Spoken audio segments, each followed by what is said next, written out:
Friends, அவனி கிரீன்ஸ்லேருந்து கிருத்திகா பேசுகிறேன். நம்ம இப்போ வந்து டேஸ்டியாக ஒரு தக்காளி சட்னி குயிக் அண்ட் ஈஸியாக தேங்காய் இல்லாமல் எப்படி பண்ணலான்னு பார்க்கலாமா? அவனி கிரைன்ஸ் பீனட் ஆயில் 2 ஸ்பூன் ஊற்றிக்கிறேன். 1 டீஸ்பூன் உளுந்தம்பருப்பு, 2 டீஸ்பூன் அவனி கிரைன்ஸோட சன்னா தால், 6-7 பல் பூண்டு எடுத்திருக்கேன். நல்லா இடித்து சேர்த்துக்கோங்க. இது வந்து நல்லா பொன்னிறம் ஆகும் வரையிலும் வறுக்கணும்.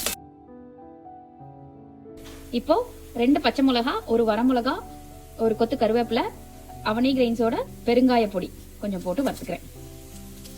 ஒரு ஃப்ரை பண்ணோனையும் ஆனியன் சாப் பண்ணி வச்சிருக்கேன். சால்ட் ஆட் பண்ணிக்கோங்க. ஆனியன் கொஞ்சம் வணங்கினதும் 2 தக்காளி நான் பொடி பொடியாக சாப் பண்ணி வச்சிருக்கேன், அதையும் ஆட் பண்ணிக்கலாம். வணங்கிட்டு இருக்கப்பவே வந்து ஒரு கைப்பிடி கொத்தமல்லி நல்லா சுருண்டு வர வரையிலும் நம்ம இப்போ ஃப்ரை பண்ணிகிட்டே இருக்க வேண்டியதான். பாருங்க, நல்லா வெந்துட்டு இருக்கு. அது வெந்துட்டு இருக்கப்பவே நான் வந்து ஒரு சிட்டிகை மஞ்சள் பொடியும் கொஞ்சம் மிளகா பொடியும் போடுறேன்.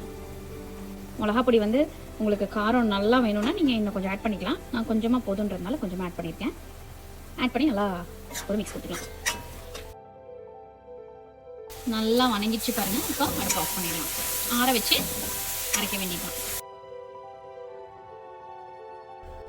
பாருங்க, சட்னி அரைச்சிட்டு வந்தாச்சு. உண்மையாலுமே அவ்வளோ டேஸ்டா இருக்கு.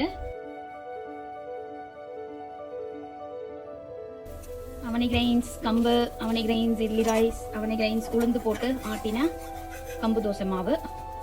கம்பு தோசை பாருங்க எவ்வளோ கிறிஸ்பியா சூப்பரா வந்திருக்கு. கம்பு dosa paired with yummy tomato chutney. Friends, Avani grains கம்பு, அவனி கிரைன்ஸ் இட்லி ரைஸ், அவனி கிரைன்ஸ் உளுந்து சேர்ந்து தயாரிச்ச dosa, crispy dosa with the tomato chutney that we just made.